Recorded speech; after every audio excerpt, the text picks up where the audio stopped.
Hello. Well, hello. How are you? I'm very well. Are you on your best behaviour? I am. Have you finished ranting? Well, I haven't seen you for a while, and the last time I spoke... I'm just warning you, that's all. It's nice to be here.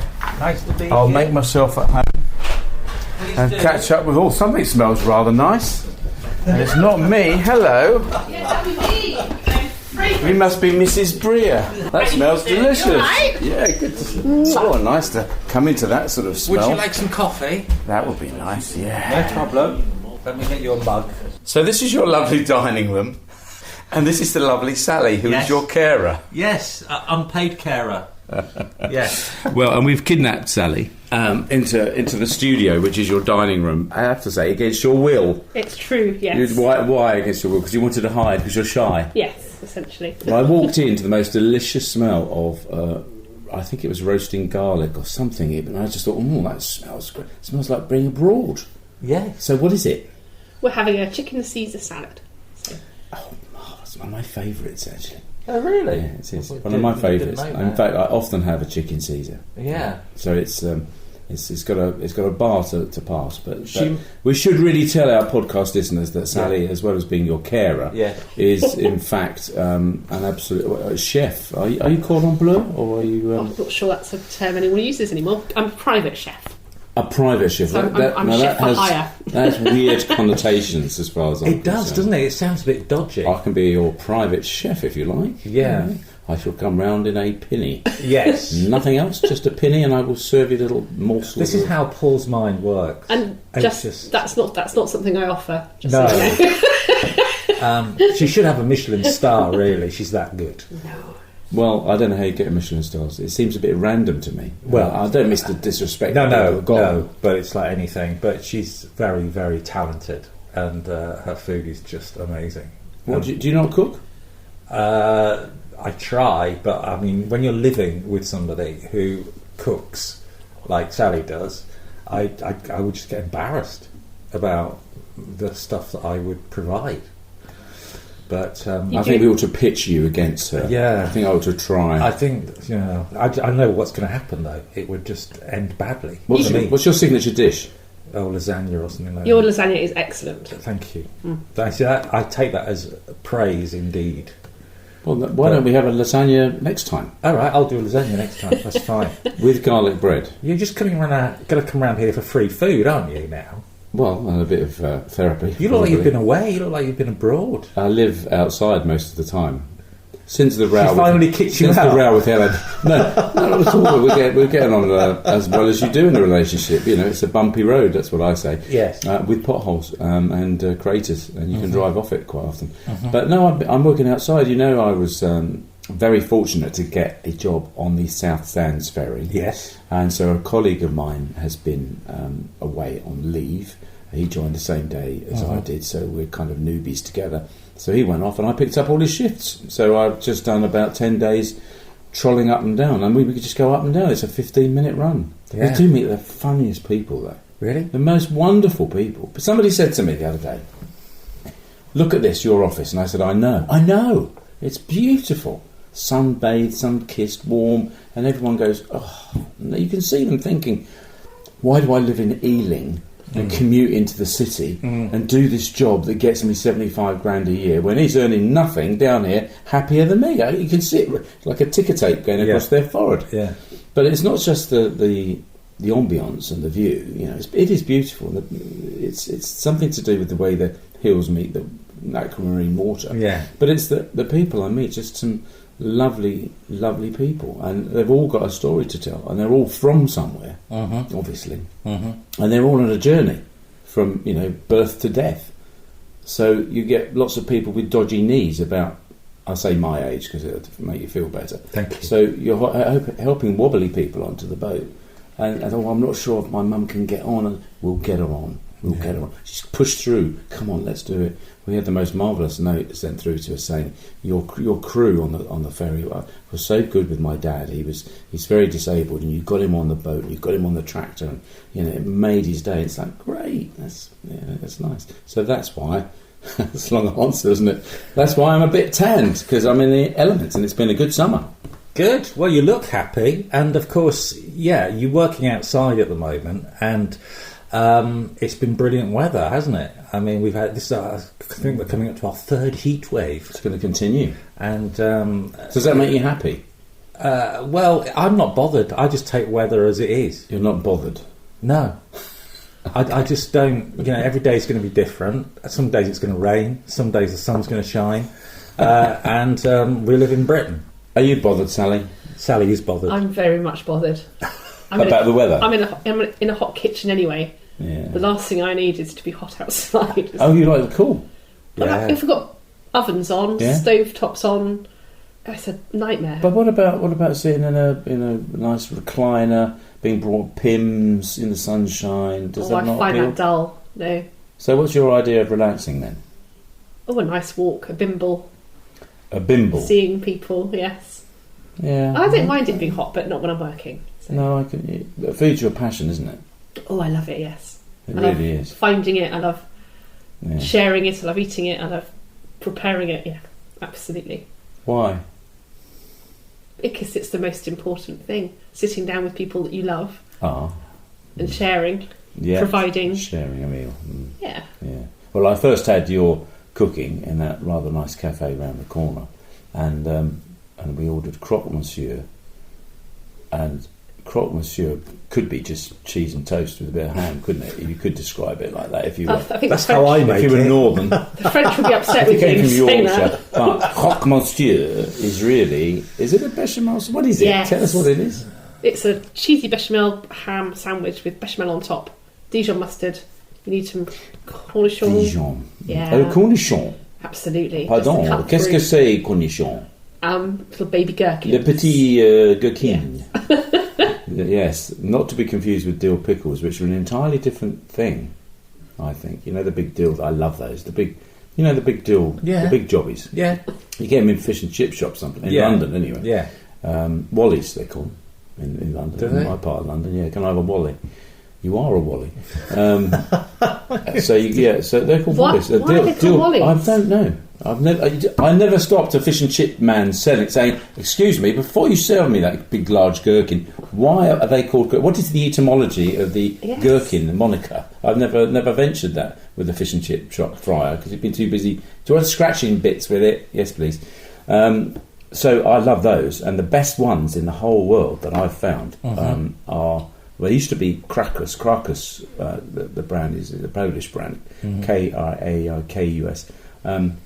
But I found some Polish ones in the Polish section of the supermarket, and they're cheaper, much cheaper, and they're really good because you don't want kosher pickles, like really salty. I don't anyway. Really salty No. ones like you get in New York. You want a sweetness and a dill to them. Anyway, cornichons chopped up, go in the croque monsieur. Not chopped up, no, on the side. So if you just need to cut through the richness, you I bite see. into one. What about what are those things? Those little green things called like lentils that are very Capers. Capers. What about capers? They don't belong, no. They But they're don't? delicious. Where do they belong then? They belong in a tartar sauce or a Right. putenesca Okay. sauce. Oh, or a- what? Putenesca. Yes, like an Italian tomato. Okay, lesson chapter 2. If you're just joining us, this is the food programme on Paul and Andy's podcast Grey Matters. Nothing grey about this discussion. So, putenesca is a tomato, It's like a spicy tomato. spicy tomato. Mm. So that would go with the pasta then, would it? Absolutely. Nothing to do with croque monsieur. Nothing to do with crocs, no. It was beautiful, and you did on the side also some sweet pickled pink onion, which yeah. like a drug dealer, you have passed me a little tub of, and I've taken home and scoffed it. I love it. I love all that sort of thing. Really, really nice. And I don't think if you pickle it, it makes your breath smell as badly, does it? It doesn't, no. No, it takes away some of the acrid onionness. Because there's nothing really worse than onion breath. Oh, I don't think. know. Or fish breath. Oh, there's quite a few things worse than that. Fish breath's bad. Or fish and onion. That would be a killer, wouldn't it? It'd be like a tramp's underwear. I don't even want to go there, thank you. You don't have to. But Sally knows lots and lots about like the history of food. You read about food a lot, don't you? I And do. I'm not just talking about recipe books, like the history of why certain cultures eat certain things, and fusions, like things that go together that really shouldn't go together. Like what? Well, this brings to mind some of the things that she frowns upon, where I She's not frowning at the say I'd like a so-and-so sandwich. So, Yeah. like, one of my favourite sandwiches is a chicken sweet corn and mayonnaise sandwich. Yeah. And Sally says sweet corn has no place in a sandwich. Oh, And I think that's quite controversial. Well, I have tuna, sweet corn and mayonnaise sandwiches. But Sally's not. And they a fan. sell them down the co-op. They sell do. them. So are you gonna, you can argue with us. Each to their own, but I'm not putting sweet corn in my sandwiches. Sandwiches are particularly contentious, aren't They are, Because they are. I know, peanut butter and jello sandwich. Yeah. When I had that in America, it's Yeah. like, why on earth would you ever want to eat that? Because it's in America, the peanut butter and jelly sandwich, not jello, because jello is It is jelly jelly, here. yeah. So peanut butter and jelly is like jam, isn't it? So Yeah. you've got something sweet with something and cloyy with something sweet and cloyy between white processed bread, which is Yeah. what they're making it. And I remember taking my first bite of that, and I think the sandwich is still stuck to the roof of my mouth. I was gonna 20 say, years later, hard to eat. No. And then you've got to dig your finger, your pinky, and prise it off the roof of your mouth. Why would you do that? But they're pastrami, pastrami, dill pickle. Yes. What else would be in pastrami? Swiss cheese? Sweet corn. Yeah. Sweet corn. No, we've established that is a no-no in this house. It's big no-no. No sweet corn. Probably Dijon again. Perfect. Dijon's now. Does it matter if you get a supermarket brand or do you need to go for? No, whatever you like. Some of them are really spicy. We can. We're trying to advertise on this to see if anyone picks up on it. So yes, I always use my. I love Waitrose. Brought to you by Waitrose. This podcast. Sandwiches. And we normally have a sandwich, so I'm looking forward to having a salad. It'd be lovely. But we pop down the co-op and we get a meal deal, don't we? We do, yeah. And you don't really care what you have. What do you normally have? Usually something like a BLT or something like that. Yeah. And a bag of crisps. Yeah. And a bottle of Ribena. Yeah. And that's it. It's the high life. I'm a happy man with that. No, seriously, I am. I like different things, and I like flavoursome things, and I like hot. I'll always go for something spicy or Yeah, hot. you're a bit Not of a always, but- you're into spice, I aren't you? love spice. See, you're drug pusher here. That Yes. other jar of stuff you introduced me to, It's just It was which was chili oil. the chili, Oh. roasted, fried chili and garlic Yeah. in oil. Well, I've seen somebody else is making it now. Oh, loads of places make it. I didn't know that. But is it easy to make? Would you make it? Do you know what? It is easy to make, but I wouldn't bother because it's so good buying it in a jar. It's expensive. It's not cheap. It's not like A couple of £180. quid? No, isn't Is it? it more than that? I think I got it on Tinternet. Did you know you could even get that niche fried garlic and chili oil, whatever it's called, on the internet in multi packs? I didn't. Well, you but can. I can You imagine. can get anything on the internet. Anything. But it's quite interesting. You mentioned buying stuff there because Sally's been doing some courses with people about cooking and stuff like that. And she took some older ladies down to the Asian supermarket in Plymouth. Oh. And you just had a whale of a time. Well, they did, didn't they? Have a whale of a Yes. time. They're a bit overwhelmed. But these Devon ladies, Yes. Well, actually, yeah, they live in... where do they live? In Launceston, I think. they're still counts. Still Devon, yeah. I mean, they are strange in Launceston. Some people say Launceston, don't they? But it's like Lanson. Launceston Yeah. is the BBC pronunciation. Is it? Launceston, yeah. Launceston, Or Lanson, and different pronunciations of it. But yeah, What did they make of it then? Oh, they absolutely loved it. It was such fun. And then we went to the Pannier market for some lunch. And they tried some Indian food, some Nepalese food they'd never tried before. This is such And a they wrote lovely it thing to down. do. They wrote down so if they went out again, they knew what to have. What are these? Who are these women that you've taken down to this place? Some of my learners. So I do some cookery classes, Right. and they sign up. All different sorts of people, or are they All all a different- certain age? Or No, not at all. All sorts of different people. We've got a couple of gentlemen that do it. Some young ladies, some older ladies. Yeah. And you took them on a day trip. of a field. A field trip. trip. They Yes. walked down then to the. Well, we all met. We all met in Right. town, and then we had little wander around the supermarkets. And Because that supermarket you're talking about in the middle of Plymouth, near the Pannier Market, is like Aladdin's cave. Yeah. I could spend hours in there. you can get lost. It's true. Yeah, and it's stocked absolutely floor to ceiling, isn't it? And it seems to have sort of sections of Indonesian, and it seems to be broken up into sort of geographical areas. But there's, jars of different chilies with cherries, chilies with strawberries, chilies with. It's extraordinary. It is. And it smells. Yeah, Oh, it's wonderful. it is wonderful. What's your favourite spice? Oh, that's a horrible question. Well, That's a horrible. But I do. if you had to take one spice into a kitchen to make something, what would it be? Well, it's not a spice, but garlic always. Always I garlic. love garlic. And would that be fresh garlic, garlic powder, garlic salt? Fresh usually. All right, okay. All things garlic. And how do you treat your garlic? I mean, do you take it to the cinema? With love. Do you smash the cloves and then kind of squeeze out the But it business? depends what you're doing, because sometimes you want that kind of the garlic heat.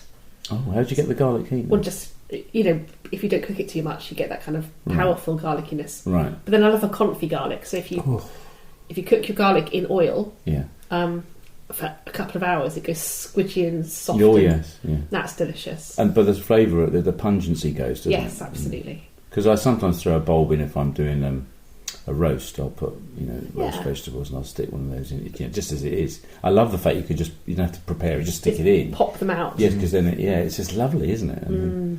But it's quite antisocial if you don't like garlic. My mother-in-law, my late mother-in-law, she didn't like garlic. We used to sneak it into recipes when we were doing the lasagna. We just put a little bit in. I think sometimes that generation, if you have a bad experience with it, because it was quite novel, bizarrely. Well, even lasagna was novel, wasn't it? I'm looking at you. You're younger than us. Yeah. But when we were growing up, Yeah. you to have something like spaghetti bolognese was like, ooh, A big treat. was like, what's Huge that? treat, yeah. Shepherd's pie or cottage pie, grist to the mill. But lasagna or anything. I remember my mum doing pizza, and there was Marguerite Patten was the lady of the moment in the 60s, I guess it would have been. Yeah. There was Fanny Craddock, and then before Delia, Marguerite Patten. And a lot of women of a certain age, if they ever heard this, they'd go, "I've got that on my bookshelf."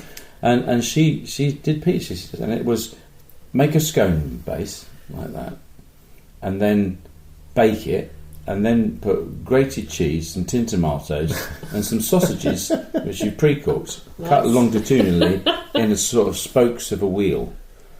Yeah. Now, if that had been my only exposure to pizza, I wouldn't eat pizza because it was like sausages on tomatoes, cheese, and on a scone base or dough base. But that's what pizza was. I don't think I ate my first pizza till I was about 19. Wow. It must have been cold by then. Ha ha ha. Yeah, well, I don't think I did until... not proper pizza. No. Probably until I went to the States when I was 19 or 20. Yeah. So. And then my first curry, I do remember my first curry. I remember where it was. It was in Bournemouth. It was my first ever girlfriend. We went to Bournemouth, separate rooms. What's the point? I mean, really, who are people trying to kid? Anyway, all the people would be offended are long gone. But we had separate rooms, and we went on this. So we were 16 and 18, something like very young. And there was, we went for a curry. It was a rainy day. We went upstairs, and we had no idea, absolutely no clue at all. So I said, I'll have a prawn cocktail. We'll have a prawn cocktail because we were safe with that. But the Indian restaurant was offering it. And then I had a madras. I remember what this had, but we had this food. Anyway, I remember taking a spoonful of this thinking, oh no. What do I do? Well, water didn't kill it. He bought yoghurt and Rita, I didn't know it was Rita in those days, but he bought that. But it was like, oh my goodness me, it was almost a complete disaster. Because I'd never had it before. My palate just wasn't ready for it. No. Can you eat a lot of hot things, Sal? Oh, I love chilli. Yeah. Love chilli heat, yes. Would you use chili powder or fresh chilies or? Oh, chili flakes or Chili, fresh or chili. dried chili. Yeah. Oh, right, okay. My dried chili flakes have a lot of seeds in them. Mm-hmm. So, and they're the hot bits, aren't they? The seeds. Well, They don't have fresh chili, or The pith. It's the isn't pith it? that's the hotter bit. Yeah, absolutely. But no, if you easy life, do you want like some pasta, just some chili flakes, some garlic in a pan, bit of oil, stick your pasta in. Delicious supper. Really cheap, really quick. Right, I'm starting to get hungry. I should warn you. Starting to get. So, what made you choose to prepare so kindly this Caesar salad that you've prepared? Well, because I'm not working today, which is a treat. But why a Caesar salad? Oh, because it's just a delicious, easy. I've not cooked for you You haven't. properly, so Now, is a Caesar salad always with chicken? no.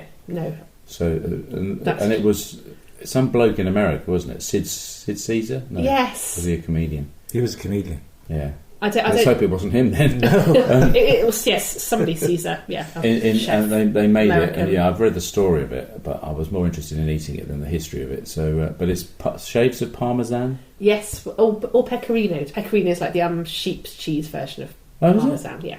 Is that Italian then? Yes. Sounds it. So you basically get a cos lettuce or a It's romaine. romaine. You could use an iceberg. Not really. Why? It's too watery. I mean, you can. Oh. You can, but there's so much water it just washes away all the flavours of everything else. Ah. So romaine's great. Gem's Okay. great. Little Anything like gems, that. yeah. So romaine, obviously, you have to wash them, so you get water on them. You dry them them out. carefully. Have you got a salad spinner? No. You see, that's the other thing. If you go to mother-in-law's houses of a certain age, everyone has at least one salad spinner. Yes. But they're actually quite expensive, salad spinners these days. Are they? Weirdly, yeah. They've become good one. niche. That's why people are doing their pants in them, probably get them dry. So once do you chop up the lettuce or tear it up? Well, traditionally, it's supposed to actually be finger food. So it's supposed Is it? That's how it was designed in the first place. But yeah, tear or chop. I'm not precious about it. What do you do? I'm making notes here. I'll probably chop it just because it's a bit easier. quicker. So that's your base. And then Yes. what do you put on top of it? So you make a mayonnaise with some anchovies, some garlic. Not everyone's cup of tea, Lemon juice. anchovies. You can't really taste them. They just Well, add what's like the point of using them then? No, they add a salty kind of savouriness. So does salt. They add an extra kind of umami. Umami means mouthfulness. Umami. It Umami. sounds like Vic and Bob, doesn't it? It does. Uvavu. Yeah. Does that? They used to have a seagull come down. No, dove from dove above. From above. Oh, I do miss this anarchy on the TV. Don't you? So you got a base of lettuce. Yes. You then what do you do? Garlic, anchovy, mayonnaise. On top of the lettuce. No, toss it all together. Everything's tossed together. It's tossed. Croutons, yeah, now. baked in the oven. Baked. Yes. Oh, I fry mine. We can do, but Thank you. there's so much. There's so much. Not the crouton police then. Because the got the parmesan or the pecorino, you've got quite a lot of fats going on already, so it just you don't need quite so much. Well, one doesn't need quite so much. When you bake them, when you roast them, do you toss them in oil first? Oil, yeah, a bit of salt. Do you use the spray oil? No. Oh, you said that as if I'd talked about witchcraft. Most of the sprays have emulsifiers in, which aren't really What do great they do for you. then? Well, if you've got an air fryer, which we were speaking about earlier, it ruins your air fryer because it will stick to the non-stick. I don't really know what an emulsifier. Do you know what an emulsifier? No idea. I know people frown upon them, but I don't know what. Let's give them their day in court, shall we? Yeah. I mean, they're there to stop them coagulating, maybe. Yes, essentially to stop things splitting. So that when you spray it, it's all one thing, rather than you're just getting the bottom half of the thing when it's separated in the sprayer. So it stops yeah. Well, it's a bit like milk, isn't it? Yeah. Yes, we did say, as we started this, before we kidnapped you to come to the table, we were talking about coffee and zapping the coffee, and you said you don't have a microwave, and I said, no, you've got an air fryer. And you said it's not yours, you borrowed it. So, whatever. If that's the kind of thing that you do. But why? But you don't like it, you said. You're not sure about it. It's not that I don't like it. It doesn't really have a place in our household, does it? Not really, no. I think. What do you mean by that? A physical place? Well, a physical place. But also, I think if I had teenage children who were coming home from the pub and wanted their chips and nuggets and whatever. So they were teenage children, they should be in the pub, should they? Well, 18. 18, okay. Or out with their mates or whatever. Yeah, I know. Yeah. Or 14-year-olds with false ID. Yeah, exactly. Exactly. So you would bung some oven chips in there? Well, I think 80% of the UK population own a air fryer. Do they? And 50% of them only use it for chips. Frozen chips. Yeah. So Just take that in. Let's just... or it might be the other way around. Maybe it's 50% own an air fryer, then 80% use it for chips. I think that's more like it. Yeah. 50% have it and 80% use it for chips. Just for chips. Well, we haven't got one. And we've thought about it, we've looked at it, we've researched it, we've heard everyone's, oh yeah, they're fantastic, it's changed my life. And then it seems to have gone a bit quiet. People are talking less about air fryers. As I suspected, it's kind of been a thing that's a bit come and gone. I'm sure if you've got loads and loads of space to have gadgets everywhere. My lovely cousin, Pam and Michael, they've got a fantastic kitchen with a huge, great unit that comes up like an elevator, and in it, on the elevator, it's everything is there, all ready to go. So I'm sure they've got an air fryer. But we don't eat a lot of fried food, and if we do, I mean, I make fish and chips. I use fish oil in the wok, and I cook the fish in that. Now, before we go and eat lunch, how often if I cook fish in oil, should I throw the oil away afterwards? Probably, but I don't always.